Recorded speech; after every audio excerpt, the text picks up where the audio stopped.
Hello students, ਅੱਜ ਅਸੀਂ next topic ਕਰਾਂਗੇ। ਥਰਡ ਚੈਪਟਰ ਹੈ, ਥਰਡ ਯੂਨਿਟ ਦਾ, that is about the magnet. Bar magnet ਬਾਰੇ ਅਸੀਂ ਪ੍ਰੋਪਰਟੀਜ਼ ਉਹਦੀਆਂ ਡਿਸਕਸ ਕਰਨੀਆਂ। Now what is a bar magnet? Bar magnet that is a rectangular piece of magnet. Magnet ਦਾ rectangular piece ਹੁੰਦਾ ਜਿਹਦਾ ਕਿ ਨਾਰਥ ਅਤੇ ਸਾਊਥ ਪੋਲ ਹੁੰਦਾ, and this north and south pole that is separated by a small distance. ਇੱਕ small distance ਦੇ ਕਰਕੇ ਦਿਸ north ਅਤੇ ਸਾਊਥ ਪੋਲ ਸੈਪਰੇਟਡ ਹੁੰਦੇ ਆ। ਨਾਓ ਪ੍ਰੋਪਰਟੀਜ਼ ਹੈ ਮੈਗਨੇਟ ਦੀਆਂ, ਯੂ ਆਲ ਨੋ ਕਿ magnet attract the iron pieces towards it's self, ਕਿ ਆਇਰਨ ਜਾਂ ਕੋਬਾਲਟ ਦੇ ਪੀਸਿਸ ਨੂੰ ਆਪਣੀ ਤਰਫ ਮੈਗਨੇਟ ਅਟਰੈਕਟ ਕਰਦਾ। ਲਾਈਕ ਪੋਲਸ ਮੈਗਨੇਟ ਦੇ ਰਿਪੈਲ ਕਰਦੇ ਹੈ ਅਤੇ ਅਨਲਾਈਕ ਪੋਲਸ ਮੈਗਨੇਟ ਦੇ ਅਟਰੈਕਟ ਕਰਦੇ। ਪ੍ਰੋਪਰਟੀਜ਼ ਆਫ ਪੇਅਰ, ਮੈਗਨੇਟ ਹਮੇਸ਼ਾ ਪੇਅਰ ਦੇ ਵਿੱਚ ਹੀ ਐਗਜ਼ਿਸਟ ਕਰਦਾ, ਮਤਲਬ ਨਾਰਥ ਅਤੇ ਸਾਊਥ ਪੋਲ ਹਮੇਸ਼ਾ ਪੇਅਰ 'ਚ ਐਗਜ਼ਿਸਟ ਕਰਦੇ, ਇਕੱਲੇ ਇਕੱਲੇ ਕਦੀ ਵੀ ਐਗਜ਼ਿਸਟ ਨਹੀਂ ਕਰਦੇ। ਅਤੇ ਮੈਗਨੇਟਿਜ਼ਮ ਦੇ ਵਿੱਚ repulsion is the surest test of magnetism, ਕਿ ਅਗਰ ਕੋਈ ਬਾਰ, ਆਇਰਨ ਬਾਰ ਜਾਂ ਕੋਬਾਲਟ ਬਾਰ, ਅਗਰ ਅਸੀਂ ਉਹਨੂੰ ਨਾਰਥ ਪੋਲ, ਉਹਦੇ ਨਾਰਥ ਪੋਲ ਨੂੰ ਅਗਰ ਅਸੀਂ ਕੋਈ ਇੱਕ ਪੋਲ ਨੂੰ ਅਗਰ ਅਸੀਂ ਮੈਗਨੇਟ ਦੇ ਨਾਰਥ ਪੋਲ ਦੇ ਕੋਲ ਲੈ ਕੇ ਆਵਾਂਗੇ ਤਾਂ ਉਹ ਰਿਪੈਲ ਕਰੇਗਾ, ਜਾਂ ਮੈਗਨੇਟ ਦੇ ਸਾਊਥ ਪੋਲ ਦੇ ਕੋਲ ਲੈ ਕੇ ਆਵਾਂਗੇ ਅਤੇ ਉਹ ਅਟਰੈਕਟ ਕਰੇਗਾ। ਅਗਰ ਤਾਂ ਕੋਈ ਬਾਰ ਮੈਗਨੇਟ ਜਾਂ ਕੋਈ ਐਸਾ ਆਇਰਨ ਬਾਰ, ਕੋਈ ਵੀ ਰੋਡ, ਆਇਰਨ ਰੋਡ ਦਾ ਇੱਕ ਪੋਲ ਕਿਸੇ ਮੈਗਨੇਟ ਨੂੰ ਅਟਰੈਕਟ ਕਰੇਗਾ ਅਤੇ ਦੂਸਰਾ ਪੋਲ ਰਿਪੈਲ ਕਰੇਗਾ, ਅਤੇ ਉਹ ਆਇਰਨ ਬਾਰ ਜਿਹੜਾ ਹੈ ਉਹ ਮੈਗਨੇਟ ਹੈ। ਅਤੇ ਅਗਰ ਨਹੀਂ ਕਰੇਗਾ ਤਾਂ ਇਟ ਮੀਨਸ ਉਹ ਆਇਰਨ ਬਾਰ ਮੈਗਨੇਟ ਨਹੀਂ ਹੈ, ਉਹ ਸਿੰਪਲ ਆਇਰਨ ਦੀ ਇੱਕ ਰੋਡ ਹੈ। So repulsion is the surest test of magnetism. Now our next topic is Coulomb law in magnetism. Magnetism ਦੇ ਵਿੱਚ ਕੂਲਮਸ ਲਾਅ, ਮੈਗਨੇਟ ਦੇ ਵਿੱਚ ਕੂਲਮਸ ਲਾਅ ਕਿਵੇਂ ਵੀ ਲੱਗਦਾ। Now this is a magnet we have, ਇਹਦਾ ਨਾਰਥ ਪੋਲ ਅਤੇ ਸਾਊਥ ਪੋਲ ਸਾਡੇ ਕੋਲ ਹੈ। M1 ਨਾਰਥ ਪੋਲ ਦੀ ਪੋਲੈਰਿਟੀ ਹੈ ਅਤੇ M2 ਸਾਊਥ ਪੋਲ ਦੀ ਪੋਲੈਰਿਟੀ ਅਸੀਂ ਮੰਨੀ ਹੈ। ਵੈਸੇ ਮੈਗਨੇਟ ਦੇ ਵਿੱਚ ਨਾਰਥ ਔਰ ਸਾਊਥ ਪੋਲ ਦੀ ਪੋਲੈਰਿਟੀ ਹਮੇਸ਼ਾ ਸੇਮ ਹੁੰਦੀ ਹੈ, ਐਂਡ ਦਿਸ ਨਾਰਥ ਪੋਲ ਅਤੇ south pole they are separated by small distance R. So the force of attraction between this north and the south pole, that will be equals to directly proportional to their pole strength, product of the pole strength inversely proportional to square of the distance between them, or F is equals to K M1 M2 over R square, where K is the proportionality ਜਿਹਦੀ value ਹੈ mu naught over, that is equals to mu naught over 4 pi, ਔਰ ਇਹਦੀ value ਹੈ 10 raised to power -7 which is Weber per ampere per metre ਦੇ ਬਰਾਬਰ। ਅਤੇ ਇਹ ਇਹਦੀ ਵੈਲਿਊ ਹੈ ਕੇ ਦੀ ਵੈਲਿਊ, ਔਰ ਅਗਰ ਅਸੀਂ ਕੇ ਦੀ ਵੈਲਿਊ ਇਹਦੇ ਵਿੱਚ ਸਬਸਟੀਟਿਊਟ ਕਰਦੇ ਹਾਂ, it is mu naught over 4 pi M1 M2 over R square ਆ ਗਿਆ। Now what is the pole strength? North ਔਰ ਸਾਊਥ ਪੋਲ ਦੀ ਪੋਲ ਸਟਰੈਂਥ ਦੇ ਯੂਨਿਟਸ ਕੀ ਹੈ? Units of pole strength. Now units of pole strength, poles, ਇੱਕ magnet ਦੇ ਵਿੱਚ ਜਿਹੜੇ ਉਹਦੇ ਪੋਲਸ ਹੋਣਗੇ ਉਹਨਾਂ ਦੀ ਸਟਰੈਂਥ ਹਮੇਸ਼ਾ M ਦੇ ਬਰਾਬਰ ਹੋਏਗੀ, ਦੈਟ ਇਜ਼ ਇਕੁਅਲਸ ਟੂ 1 ਜਾਂ M ਲੈ ਲਓ, ਔਰ ਡਿਸਟੈਂਸ ਮੰਨ ਲਓ that is equals to 1 meter, ਔਰ ਜਿਹੜਾ ਉਹਨਾਂ ਦੇ ਵਿੱਚ ਫੋਰਸ ਲੱਗ ਰਿਹਾ that is equals to 10 raised to power -7 meter। ਔਰ ਅਗਰ ਅਸੀਂ ਵੈਲਿਊ ਸਬਸਟੀਟਿਊਟ ਕਰੀਏ, mu naught over 4 pi ਦੀ ਵੈਲਿਊ ਹੈ 10 raised to power -7 Newton Webber ਪਰ ਐਂਪੀਅਰ ਪਰ ਮੀਟਰ। ਪੋਲ ਸਟਰੈਂਥ ਆ ਗਈ M ਸਕੇਅਰ, ਡਿਸਟੈਂਸ ਆ ਗਿਆ ਮੀਟਰ ਸਕੇਅਰ 1 ਮੀਟਰ। ਨਾ ਇੱਥੋਂ ਦੀ ਮੀਟਰ ਸਕੇਅਰ, ਕਿਉਂਕਿ ਇਹ ਵੀ M ਹੈ ਇਸ ਕਰਕੇ ਵੀ ਪੁੱਟ ਮੀਟਰ। ਸੋ ਅਗਰ ਇਹਨੂੰ ਸਾਰੇ ਨੂੰ ਸੋਲਵ ਕਰੀਏ ਤਾਂ M the value 10 raised to power 10 raised to power ਨਾਲ ਕੱਟੇਗੇ। ਨਿਊਟਨ ਦੀ ਜਗ੍ਹਾ ਅਗਰ ਅਸੀਂ ਇਹਦਾ ਯੂਨਿਟ ਲਗਾ ਦਈਏ that is the kilogram metre per second square, ਅਤੇ ਮੀਟਰ ਵਗੈਰਾ ਸਭ ਕੱਟੇ ਜਾਣਗੇ। ਸਾਡੇ ਕੋਲ ਜਿਹੜੀ ਵੈਲਿਊ ਰਹਿ ਜਾਏਗੀ ਪੋਲ ਸਟਰੈਂਥ ਦੀ that is equals to 1 ampere metre ਦੇ ਬਰਾਬਰ ਰਹਿ ਜਾਏਗੀ। ਸੋ ਪੋਲ ਸਟਰੈਂਥ ਦੇ ਜਿਹੜੇ ਯੂਨਿਟ ਹੈ that is equals to 1 ampere metre ਦੇ ਬਰਾਬਰ ਆਉਣਗੇ। ਈਵਨ ਕਿ ਵੈਬਰ ਵੀ ਕੱਟਿਆ ਜਾਏਗਾ। So that is equals to 1 ampere metre, that is the units of the pole strength. Now pole strength ਜਿਵੇਂ ਅਸੀਂ ਕਹਿੰਦੇ ਹਾਂ ਕਿ B F ਇਲੈਕਟ੍ਰੋਸਟੈਟਿਕਸ ਦੇ ਵਿੱਚ electric field E that is equals to F over Q ਦੇ ਬਰਾਬਰ ਹੁੰਦੀ ਹੈ। ਸਿਮਿਲਰਲੀ ਇਨ ਮੈਗਨੈਟਿਜ਼ਮ ਦੇ ਵਿੱਚ magnetic field that is equals to F over pole strength ਦੇ ਬਰਾਬਰ ਹੁੰਦਾ ਹੈ। ਇਹ ਚੀਜ਼ ਬਰਾਬਰ ਹੈ। So F is equals to ਕਿਹਦੇ ਬਰਾਬਰ ਹੁੰਦਾ ਹੈ, ਐਮ ਬੀ ਦੇ equal. Now we have a ਜਿਵੇਂ ਇਲੈਕਟ੍ਰੋਸਟੈਟਿਕਸ ਦੇ ਵਿੱਚ ਸਾਡੇ ਕੋਲ ਡਾਈਪੋਲ ਹੁੰਦਾ, ਵੀ ਹੈਵ ਅ ਡਾਈਪੋਲ ਇਨ ਇਲੈਕਟ੍ਰੋਸਟੈਟਿਕਸ, ਅਤੇ ਮੈਗਨੇਟਿਜ਼ਮ ਦੇ ਵਿੱਚ ਸਾਡੇ ਕੋਲ ਮੈਗਨੇਟ ਆਏਗਾ। ਸੇਮ ਪ੍ਰੋਪਰਟੀਜ਼ ਜੋ ਡਾਈਪੋਲ ਦੀਆਂ ਨੇ ਉਹੀਓ ਲੈ ਕੇ, ਜਿਵੇਂ this is the magnet we have, ਜਿਹਨੂੰ ਅਸੀਂ ਮੈਗਨੈਟਿਕ ਡਾਈਪੋਲ ਵੀ ਕਹਿ ਦਿੰਦੇ ਹਾਂ, ਔਰ ਸਿੰਪਲ ਤੁਸੀਂ ਮੈਗਨੇਟ ਬਾਰ ਮੈਗਨੇਟ ਵੀ ਕਹਿ ਦੋਗੇ।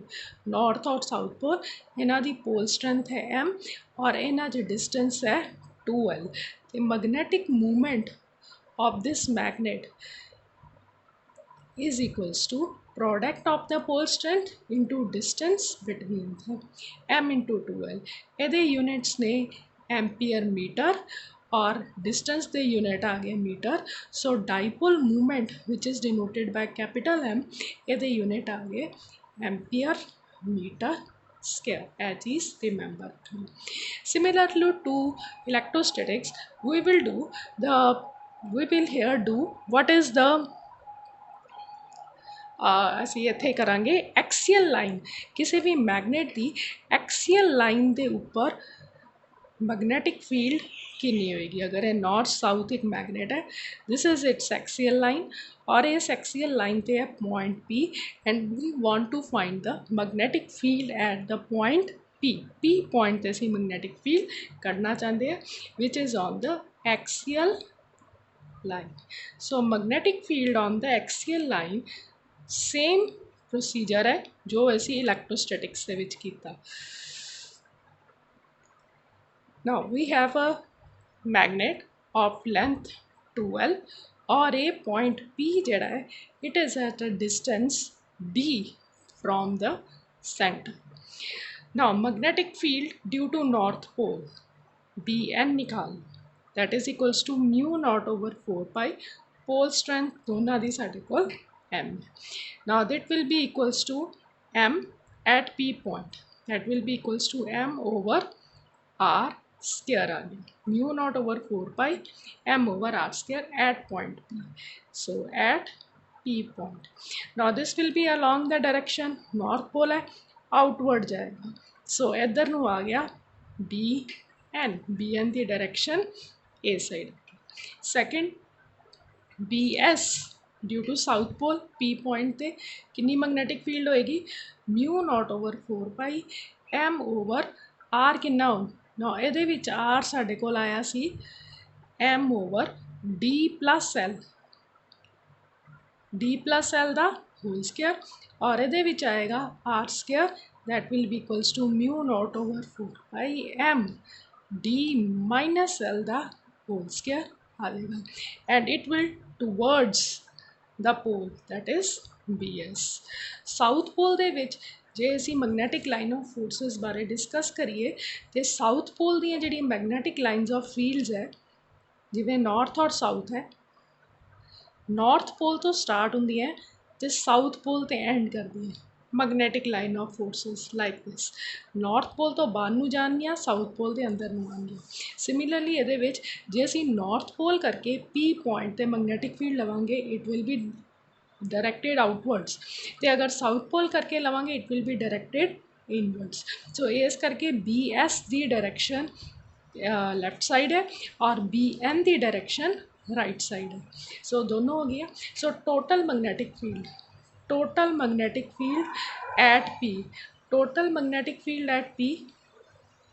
P पॉइंट ते टोटल मैगनैटिक फील्ड B दे नाल असीं डिनोट करांगे ਸੋ ਅਸੀਂ ਬੀ ਪੁਆਇੰਟ ਬੀ ਤੇ ਪੀ ਪੁਆਇੰਟ ਤੇ total magnetic field B that will be equals to B S minus B N ਦੇ ਬਰਾਬਰ ਆਏਗਾ।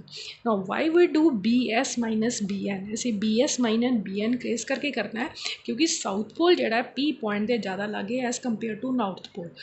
South pole is more closer to P point as compare to north pole, ਜਿਹਦੇ ਕਰਕੇ ਅਸੀਂ B S ਚੋਂ ਕੀ minus ਕਰਾਂਗੇ B N, ਮਤਲਬ ਪੀ point ਤੇ ਸਾਊਥ ਪੋਲ ਕਰਕੇ ਮੈਗਨੈਟਿਕ ਫੀਲਡ ਜ਼ਿਆਦਾ ਹੋਏਗੀ as compare to that of the north pole. So B S minus B N ਕਰਾਂਗੇ ਤੇ mu naught over 4 pi into M common ਨਿਕਲ ਜਾਏਗਾ, 1 ਓਵਰ ਡੀ ਮਾਈਨਸ ਐਲ ਦਾ whole square minus 1 over D plus L ਦਾ whole square ਆ ਜਾਏਗਾ। Now when we simplify it ਸਾਡੇ ਕੋਲ ਆਂਸਰ ਜਿਹੜਾ ਆਏਗਾ 4 pi, that will be equals to the answer that we get after this, that will be equals to 4 dl over d square minus l square, the square ਦੇ ਬਰਾਬਰ ਆਏਗਾ। now this 2m dl, this as we already ਕੀਤਾ magnetic moment that is equals to m into 2l, so 2l into m वो magnetic moment हो जाएगी, so that is equals to 2 d into M साढ़े को आ जाएगा 4 pi D square minus L square आ गया। Now if L is very smaller than d, length of the magnet is very smaller than the distance, p point बहुत दूर है लेकिन मैगनेट बहुत छोटा जिहा है, तो b की वैल्यू असीं नैगलैक्ट करनी है, mu not over 4 pi 2 D M over थले आ जाएगा that is equals to D दी पावर 4, एक डी कटिया गया, so that is equals to mu not over 4 pi 2 M over D दा क्यूब आ गया। Now this is the magnetic field on the axial line of a bar magnet. Now अगर साढ़े कोल इक्वेटोरियल लाइन हो, now this is a magnet, north pole ते south pole. ना if we take the equatorial line ते अगर ये करके असी पी पॉइंट ते मैगनेटिक फील्ड कैलकुलेट करनी होवे, सेम उहियो प्रोसीजर, इन्हों ज्वाइन कर दो, टोटल लेंथ है 2l आ गई, so this is equals to है डिस्टेंस डी है ओ पॉइंट तो डिस्टेंस दी है, this is D square plus L square the under root, this is also D square plus L square the under root. Now N करके जिहड़ी magnetic field होएगी that will be in this direction, और S करके जिहड़ी magnetic field होएगी that will toward us, that will be in this direction BS।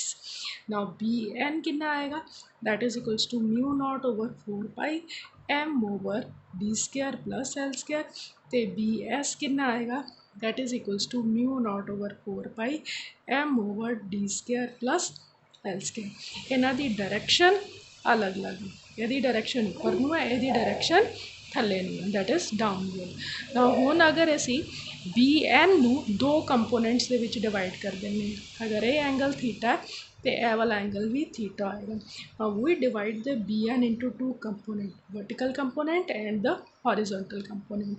Vertical component आ जाएगा B N sine theta इस डायरेक्शन नूं, ते इस डायरेक्शन नूं आ जाएगा B N cos theta horizontal.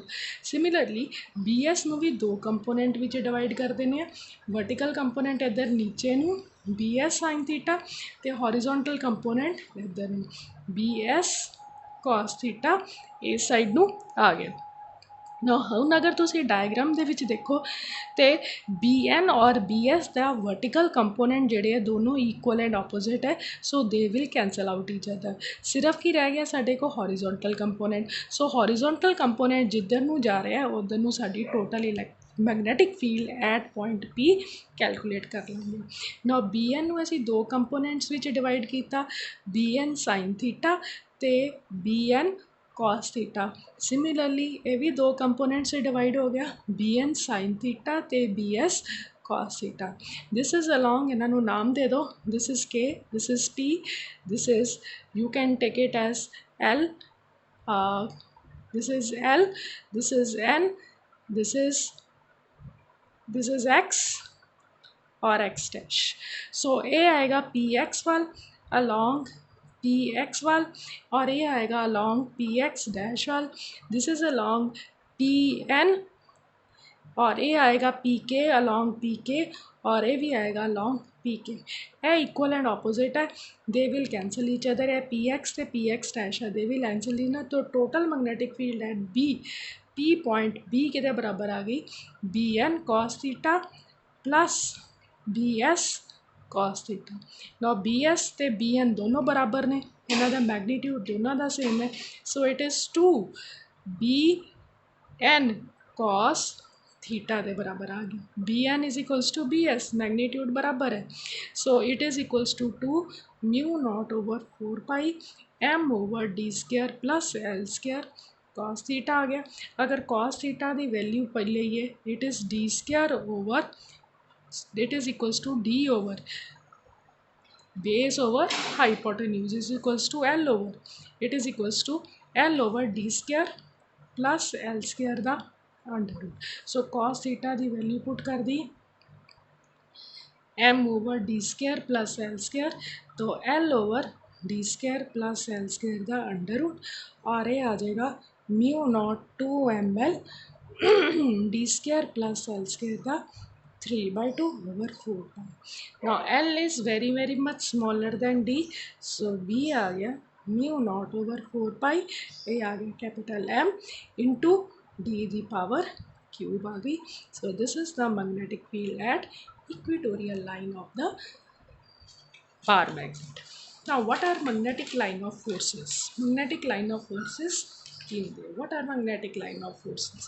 Now magnetic line of forces, these are the similarly north pole और south pole है, magnet है, ਉਹ ਲਾਈਨਸ ਜਿਹੜੀਆਂ ਕਿ ਮੈਗਨੇਟ ਦੇ ਵਿੱਚੋਂ ਪਾਸ ਹੋ ਰਹੀ ਹੈ ਨਾਰਥ ਪੋਲ 'ਚੋਂ ਨਿਕਲਦੀਆਂ ਨੇ, ਇਮੈਜਨਰੀ ਲਾਈਨਸ, ਕੰਟੀਨਿਊਸ ਇਮੈਜਨਰੀ ਲਾਈਨਸ ਜਿਹੜੀਆਂ ਕਿ ਨਾਰਥ ਪੋਲ 'ਚੋਂ ਨਿਕਲਦੀਆਂ ਨੇ ਅਤੇ ਸਾਊਥ ਪੋਲ 'ਤੇ ਜਾ ਕੇ ਐਂਡ ਹੁੰਦੀਆਂ ਨੇ, they are known as the magnetic line of forces. Magnetic line of forces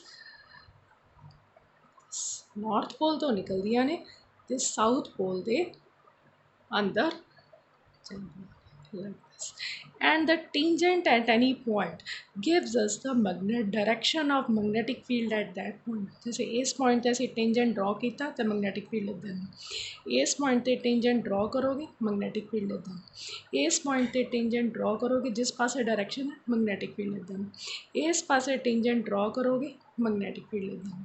कि अगर असीं उस पॉइंट से टेंजेंट ड्रॉ करिए तो उस पॉइंट से मैगनेटिक फील्ड की डायरेक्शन दिंदा है।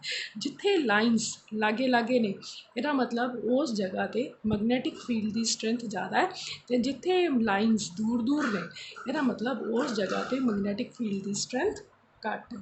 सो दे दो मैगनेटिक फील्ड कभी भी एक दूसरे को इंटरसैक्ट नहीं करती।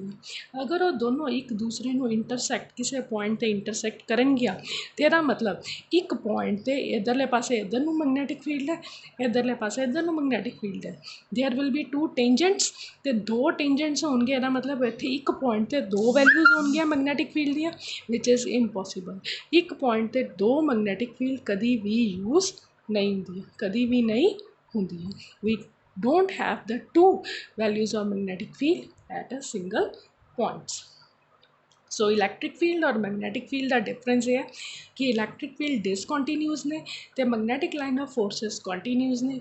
जिहड़ियां इलैक्ट्रिक फील्ड है वो चार्ज के अंदर होंदियां ने, चार्ज के अंदर कभी भी इलैक्ट्रिक फील्ड नहीं होंदी, जबकि मैगनेटिक फील्ड जिहड़ी है वो मैगनेट के अंदर होंदी है। Electric field is zero within the conductor, जबकि मैगनेट के अंदर मैगनेटिक फील्ड कभी भी जीरो नहीं होंदी। So these are the some of the properties of और difference between the electric and the magnetic field. उस तो बाद आ जाता है टॉर्क। जो चीज़ असी इलैक्ट्रोस्टैटिक्स की सेम चीज़ असी करनी है कि अगर साढ़े को मैगनेटिक फील्ड है B magnetic field, this is the B magnetic field है साढ़े को, तो ये we have placed a bar magnet, तो इस बार मैगनेट के उपर टॉर्क लगेगा when it is placed in a magnetic field. Now south pole ते जिहड़ा साउथ पोल के उपर ना है साउथ पोल है, जिहड़ा फोर्स लगेगा that will be in this direction. अगर ये नॉर्थ पोल है साउथ पोल है, so that will be along the F B force लगेगा और साउथ पोल का जोड़ा फोर्स लगेगा that is equals to M B O is direction, F S is direction, F N is direction. ना F N कि बराबर है that is equals to M B, direction का नाम दे दो, तो एफ एस कि बराबर है that is also equals to M B, they are equal and opposite. होने दोनों फोर्सेस इक्वल एंड ऑपोजिट है, सो दे एग्जर्ट कपल, वो एक कपल बनाएंगे जिदे करके बार मैगनेट जोड़ा है वो रोटेट करेगा, तो जी रोटेशन होएगी दैट इज टॉर्क, जोड़ा टॉर्क लगेगा force into perpendicular distance. So perpendicular distance कितना आ गया, ये आ गया ये perpendicular distance, this angle is theta, तो परपेंडिकुलर डिस्टेंस ये आ गया एंड दिस अगर ये लेंथ 2L है तो परपेंडिकुलर डिस्टेंस कितना आएगा that is equals to 2L sine theta, this is 2L sin theta, so force आ गया mb into 2L sin theta, so it is equals to 2Lmb sin theta, 2Lm की है magnetic moment, mb sin theta और it is equals to m cross b ਦੇ ਬਰਾਬਰ ਹੈ। और इनू असी राइट हैंड रूल ਦੇ ਨਾਲ ईजीली कर सकते हैं, we can do it right hand screw rule के नाल ईजीली कर सकते हैं, किधरों की मैगनैटिक फील्ड तो किधरों की जा रहा है तो we can easily find out the direction, G direction के टॉर्क लगेगा। Now torque will be maximum when the magnet is perpendicular to B, जो थीटा जोड़ा 90 डिग्री होएगा उदों टॉर्क मैक्सिमम होएगा, तो जो थीटा 0 डिग्री होएगा उदों टॉर्क 0 के बराबर होएगा, मिनीमम होएगा। ना अगर टॉर्क मान लो रोटेट करता है from theta 1 angle to theta 2, तद ये पोटेंशियल जी एनर्जी स्टोर होएगी that is known as the potential energy.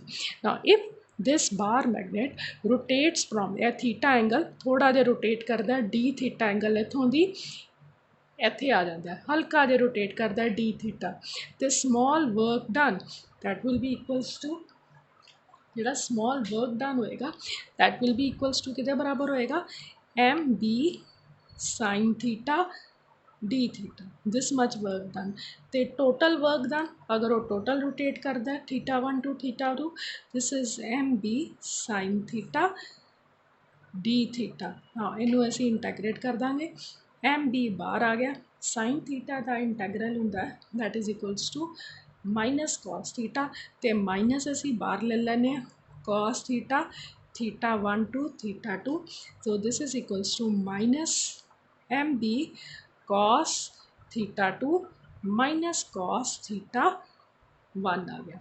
ना अगर थीटा 1 जोड़ा 90 डिग्री है तो if theta 1 that is equals to 90 degree, 90 तो गया तो वर्क डन के बराबर आ गया minus M B cos theta दे बराबर आ गया। Now this is the work done which is stored in the magnet as the potential energy. So this is the potential energy in a bar magnet when it is placed in a external magnetic field B, external magnetic field B ਦੇ ਵਿੱਚ अगर रखांगे तो इन्नी potential energy ਉਹਦੇ ਵਿੱਚ store ਹੋਏਗੀ। मतलब जिस तरीके नाल ਅਸੀਂ electrostatics ਦੇ ਵਿੱਚ when a dipole is placed in the electric field the energy which is stored in it when it rotates that is known as the potential energy. Similarly we have a potential energy in the magnetic field also, that is when we place a bar magnet in the magnetic field वो लगता है तो we थोड़ा जहा torque लगता है and due to that torque that bar magnet rotates in the magnetic field जिदे करके वो एक्ट करता है ਉਹਦੇ अंदर पोटेंशियल एनर्जी स्टोर होंगी है। Now next lecture I will discuss with you about the earth मैगनेटिज्म।